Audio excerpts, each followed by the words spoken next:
कोई एक चीज जो उन्होंने अच्छी की हो इस देश के लिए 11 साल में? बहुत अच्छी हमारे वज़ीर-ए-आज़म ने तकरीरें करी हैं। मैं बहुत उसकी तारीफ करता हूँ। गजब की तकरीरें और वादे। 11 साल में और कुछ नहीं। ये देखिए महंगाई दर यूपीए के समय में 10%, 12%, 11%, 9%, हमारे तरफ में हिस्टोरिक सिर्फ और सिर्फ 3.5 से 4%, इससे गरीब का फायदा। ऑपरेशन सिंदूर में 100 आतंकियों को मारा और मेड इन चाइना ड्रोन्स को निस्तानबूद करा और पाकिस्तान के 100 किलोमीटर अंदर घुस के गए। तुम्हारी फाइलों में गांव का मौसम गुलाबी है, ये आंकड़े झूठे हैं, ये दावे किताबी हैं। अरविंद जी को थोड़ा सा अवसर मिला तो शीश महल बना लिया था उन्होंने। समाजवादी पार्टी के अखिलेश यादव जी जैसा व्हाइट हाउस तो किसी नेता को उत्तर प्रदेश में ये मुश्किल है। जहां से शुरू हुआ कम्युनिज्म, वहां अगर वो डिस्पैरिटी खत्म नहीं हो पाएंगे तो आप यहाँ कहाँ आ रहे हैं? पहले ये आपको लग रहा है ऐसा नॉर्थ कोरिया जैसा छोटा सा कंट्री भी अमेरिका को हाथ दिखा सकता है? ये कम्युनिज्म की स्ट्रेंथ, ये कम्युनिज्म क्या कह रहे हैं? और अभी तो रुको, क्लाइमैक्स अभी बाकी है। जय श्री राम दोस्तों, स्वागत आप सभी का आज के एक और मजेदार डिबेट वीडियो में। दोस्तों, अगर आप डिबेट वीडियो देखने के शौकीन हैं तो आप बिल्कुल सही चैनल पर आए हैं, क्योंकि मैं इस चैनल पर latest debate video regularly upload करता हूं। तो यूट्यूब की दुनिया में कहीं आपका ये चैनल डिबेट अड्डा मिस ना हो जाए, इसके लिए आप इस चैनल को सब्सक्राइब कर लें और बेल आइकन को प्रेस जरूर कर लें, ताकि जब भी मैं इस चैनल पर वीडियो अपलोड करूं नोटिफिकेशन सबसे पहले आप तक पहुंचे। तो चलिए दोस्तों, आज का ये मेन डिबेट आरंभ करते हैं। शुरुआत में आमिर भाई आपसे कर रही हूं। विपक्ष के नेता ये कह रहे हैं और विपक्ष की पार्टियां ये कह रही है, कांग्रेस ने बकायदा आज प्रेस कॉन्फ्रेंस की कि ये जो 11 साल की बातें बीजेपी की तरफ से कही जा रही है वो सब की सब झूठ है, जबकि आंकड़ों के जरिए Pradeep Bhandari and his party are trying to show it to the people कि देखिए भाई हमने क्या क्या हासिल कर दिया और देश को क्या क्या दे दिया, और आप इनको झूठ बता रहे हैं। देखिए रूबिका लेगा साहिबा, मैं तो समझ नहीं आ रहा है मुझे कि अभी पहलगाम के बाद हमारी जिन हिंदू बहनों के सुहाग उजड़े थे, अभी उन घरों में और कानपुर के जो हमारे घर हैं, शुभम द्विवेदी का घर है, चूल्हा नहीं जल रहा है। तो ये आपको मार्केटिंग की क्या पड़ी है? हर बार आज 10 साल, आज 11 साल, आज 12 साल, आप जुग जुग जिए, बतौर विपक्ष हम आपके लिए ये दुआ करेंगे। हाँ। लेकिन आप हमें सिर्फ इतना बताइए कि 2 करोड़ की नौकरी मिल गई, 15 लाख के वादे पूरे हो गए, आपने कहा कि सीमा की आप रक्षा करेंगे, चीन ने इनक्रोच करके हमारे भारत के भूभाग को कब्जा कर लिया, नरेंद्र मोदी की सत्ता कुछ नहीं कर पाई। क्या हमारे देश में किसानों को, किसान तो किसी पार्टी के नहीं है, आपने एमएसपी का वादा किया था, उनकी फसलों के दुगने दाम का वादा किया था, सेना में नौकरियों की बात थी तो आपने ठेके पे नौकरी कर दी अग्निवीर। हमारे सेना के अध्यक्ष कह रहे हैं कि हमारी स्ट्रेंथ सेना की कम हो रही है। तो अमित साहब, रक्षा आप मंत्री ये जी कह के रहे सामने हैं हमारे कि 11 चीफ साल मार्शल में देश ने कुछ हासिल नहीं किया, मतलब कोई एक चीज जो आपको लगती है इन 11 सालों में मोदी सरकार की तरफ से देश को दी गई है? देखिए, मैं आपसे ये कहना चाहता हूँ कि इस देश की सबसे बड़ी आबादी जो गरीब किसान मजदूर लोगों की आबादी है, 80 से 90% इस देश की जो जनता है, जो नागरिक है, उनके हालत बदहाल है।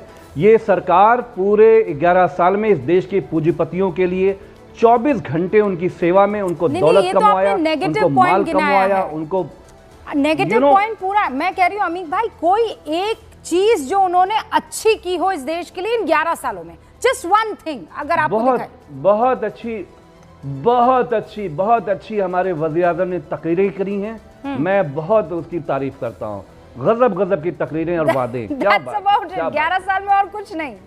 ये सब दोगलापन है। मैं तेरा दोगलापन उतारता हूँ। नरेंद्र मोदी जी की सरकार का मतलब होता है असंभव को संभव करना और सपनों को हकीकत में बदलना।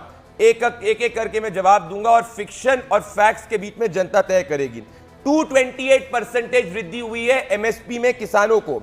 10 साल में यूपीए ने 7 लाख करोड़ रुपए किसानों को दिए थे, हमने 23 लाख करोड़ रुपए किसानों को दिए हैं। प्रभु श्री राम की प्राण प्रतिष्ठा हजारों साल से नहीं हुई थी, प्रधानमंत्री नरेंद्र मोदी जी की सरकार के अंदर हुई थी। सालों साल तक बोगीबिल ब्रिज नॉर्थ ईस्ट के अंदर जो है वो लंबित था। असम के अंदर बोगीबिल ब्रिज जो है वो प्रधानमंत्री नरेंद्र मोदी जी की सरकार के अंदर जो है उसका लोकार्पण हुआ। चेनाब ब्रिज जो दुनिया का सबसे ऊंचा रेल ब्रिज है, प्रधानमंत्री नरेंद्र मोदी जी की सरकार ने इसका लोकार्पण किया और इसको शुरू करा। ये देखिए महंगाई दर यूपीए के समय में 10%, 12%, 11%, 9%, हमारे तरफ में हिस्टोरिक सिर्फ और सिर्फ 3.5 से 4%, इससे गरीब का फायदा। ऑपरेशन सिंदूर में 100 आतंकियों को मारा और मेड इन चाइना ड्रोन्स को निस्तानबूद करा और पाकिस्तान के 100 किलोमीटर अंदर घुस के गए।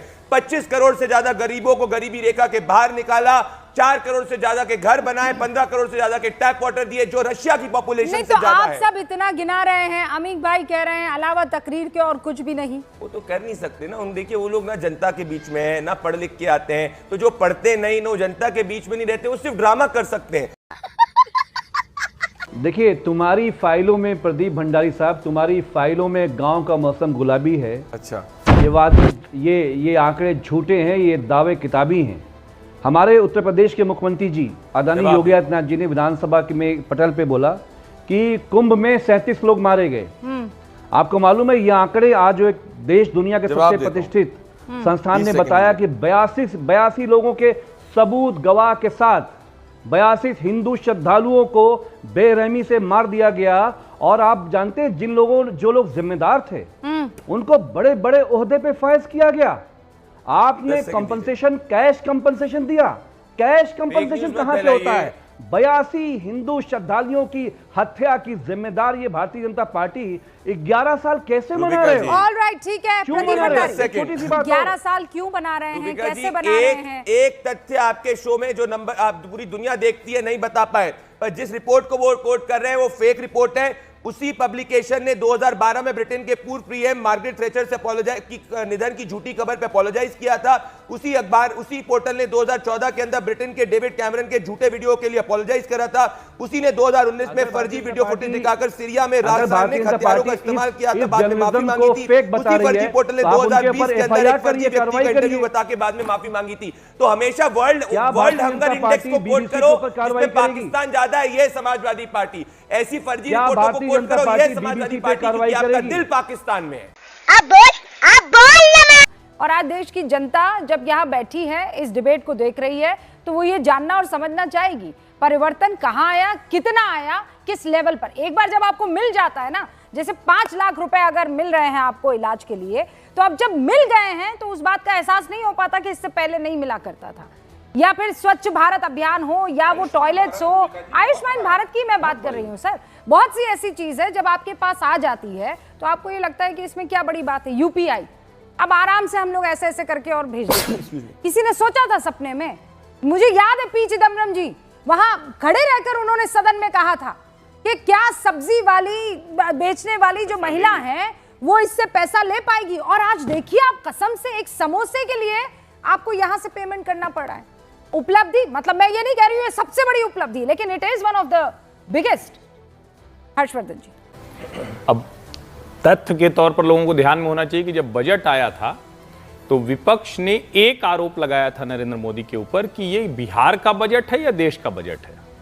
अब पता नहीं अमीक जामेई पढ़ते लिखते हैं या नहीं, ये सब या भूल जाते हैं जल्दी, स्मृति लोप के शिकार हैं। मैं फिर कह रहा हूं जल्दी से खोज लीजिए कि क्या आपकी पार्टी ने सब आरोप लगाया था और राष्ट्रीय जनता दल और कांग्रेस ने क्या आरोप लगाया था। नंबर 1, अब 3 बातें सिर्फ मैं कहूंगा। देखिए, सरकारी योजनाओं पर सरकार बात कर रही है, प्रवक्ता बता रहे हैं, मुझे 3 बड़े डिफरेंस क्या दिखते हैं इन 11 सालों में, वो बताना जरूरी है। एक तो सबसे बड़ा डिफरेंस ये है कि नरेंद्र मोदी बड़े निर्मम शासक हैं। क्या बोला तूने? बहुत निर्मम है। कितने निर्मम है उसका अनुमान लगाइए कि बार बार गरीब विरोधी, पिछड़ा विरोधी सब कहा जाता रहा, लेकिन भारत की ये ऐसी सरकार है जिसमें, रूबिका जी आपने जो शो का नाम दिया है कि 70 साल बनाम 11, या कह लीजिए जो अब तक है उसमें 11 या और, जवाहरलाल नेहरू जी, इंदिरा गांधी जी और राजीव गांधी, इन तीनों हमारे महान नेताओं के, पूर्व प्रधानमंत्रियों के शासनकाल में जो भारत में जो गरीब थे वो 50% के ऊपर थे। यानी देश में 100 लोग रहते थे तो 50 गरीबी में थे। बावजूद इसके कि गरीबी हटाओ नारा वो इंदिरा जी खूब दी, लेकिन 50 के नीचे नहीं ला पाए। नरेंद्र मोदी के शासनकाल में 5% के आसपास है। लेकिन ये आंकड़ा तब और आपको बेहतर सुनकर लगेगा कि ये 5% 4 पॉइंट समथिंग शहरों में और लगभग इसी के आसपास गांव में। यानी इस 11 वर्ष में भारत के गांव और शहर के लोगों की बुनियादी सुविधाएं एक जैसी हो गई। नंबर 1। दूसरा पॉइंट क्या है? दूसरा पॉइंट यह है कि इस देश में जैसे गरीब घटे वैसे ही अमीरी के मौके बढ़ गए। अब उनको दुनिया के दूसरे देश में नहीं जाना है। कि इस देश में ये जो 5वें नंबर की अर्थव्यवस्था कही जा रही है वो इसलिए है क्योंकि ज्यादातर पैसा, ज्यादातर वेल्थ कुछ परसेंट लोगों के पास पहुंच गई, बाकी सब के सब जो है गरीब है। देखिए, अब ये मुश्किल तो हमेशा है। अरविंद जी को थोड़ा सा अवसर मिला तो शीश महल बना लिया था उन्होंने। अब आम आदमी पार्टी का हर कार्यकर्ता कहाँ उतना बना पाता? मत दिखाइए कि वो शर्मा जाए। समाजवादी पार्टी के अखिलेश यादव जी जैसा व्हाइट हाउस तो किसी नेता को उत्तर प्रदेश में है नहीं। ये मुश्किल है, होना चाहिए, सबका एक बराबर होना चाहिए, लेकिन मेरा यह मानना है कि ऐसा कोई सिद्धांत दुनिया में लागू नहीं होता है। जिस कम्युनिस्ट पॉलिसी को फॉलो करने वाले चाइना में भी वहां अमीर होंगे, गरीब होंगे, लेकिन गरीब कम हो, ये मूल सिद्धांत होना चाहिए। हमारा मिडिल क्लास का साइज बहुत बड़ा हुआ है, और अभी जब हमने मारा है ना, जब वो पिटाई की है पाकिस्तान की, तो हमारा नाविक सैटेलाइट काम कर रहा था। एकदम पश्चिम बंगाल की सरकार की तरह मत की है। लेटर जारी किया, उसमें ऑपरेशन सिंदूर नहीं बोला है। आप भी उससे बच रहे हैं, क्यों बच रहे हैं? कहिए ना ऑपरेशन सिंदूर। नहीं, वो तो ऑपरेशन सिंदूर ही है। हाँ, ये तो उसमें उससे मत बचिए। मैं तो ये कह रहा हूँ पाकिस्तान को पीटा जैसे। हाँ, अच्छा, वो लेटर भी लेकर आ गए। लेफ्ट के हमारे लीडर विवेक श्रीवास्तव, बेसब्री से लोग आपका इंतजार कर रहे हैं। विवेक जी, अब मुझे ये बता दीजिए, 11 साल में तो कुछ हुआ ही नहीं होगा। गजब बेइज्जती है। आपकी आवाज बुलंद हुई है इन 11 सालों में, अभी मुझे नहीं सुनाई पड़ रही है। देखिए, मेरी बात सुनिए, ऐसा नहीं होता कि कोई भी सरकार कंट्रीब्यूट ना करे। सभी सरकारें कंट्रीब्यूट करती हैं। एक ब्यूरोक्रेसी है, मंत्रिमंडल है, लोग हैं, संस्थाएं हैं इस मुल्क में जो काम कर रही हैं। ऐसा नहीं है। तो इस सरकार के अंदर जो सबसे बड़ी प्रॉब्लम है, इकोनॉमिक डिस्पैरिटी इस मुल्क की एक समस्या है, और मोदी साहब की सबसे बड़ी समस्या है। नहीं, let's come to India. We are talking of India, let's not divert. हम हिंदुस्तान की बात कर रहे हैं। हमारा नहीं, आप सुनिए, नहीं, don't try to, no sir. आपकी पॉलिसी जो है, मैं कह रहा हूं, बस आप जोड़ लीजिए ना कि पूरी दुनिया की ये समस्या है, मुश्किल है। पूरी दुनिया में 100% एफडीआई भी नहीं है ना सर। पूरी दुनिया के अंदर सिंगापुर में एफडीआई नहीं है, गल्फ कंट्रीज में एफडीआई नहीं है। खोल के दिखा दीजिए ना आप एक बिजनेस दुबई के अंदर। आप सिंगापुर में बिजनेस शुरू करके दिखाइए।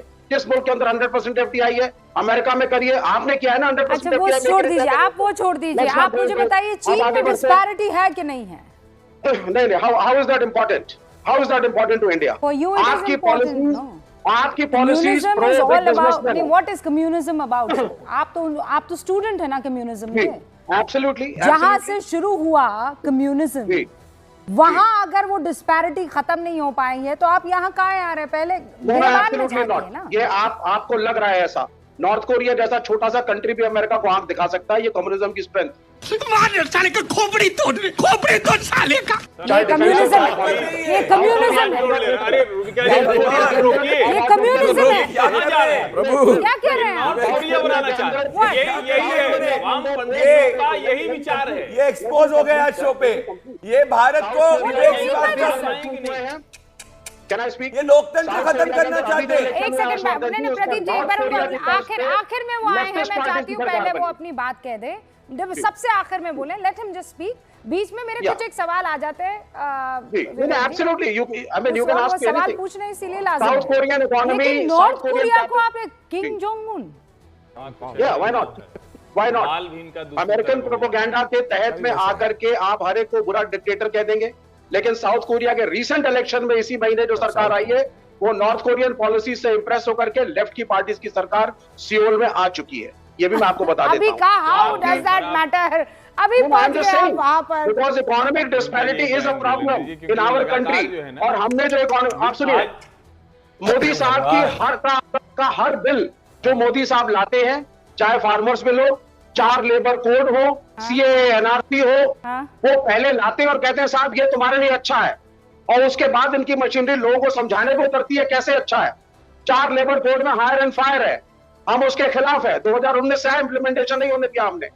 और जिस आम आदमी पार्टी को आप लोग यहाँ पे पोस्ट रहे, मिस्टर हर्षवर्धन त्रिपाठी, दिल्ली के अंदर लेफ्ट के प्रेशर की वजह से एक कॉमन हेल्पर जो फैक्ट्री में काम करता है, मिनिमम वेजेस 18,000 के ऊपर है। ये आम आदमी पार्टी की एक उपलब्धि जरूर है। गजब टू विवाद आदमी।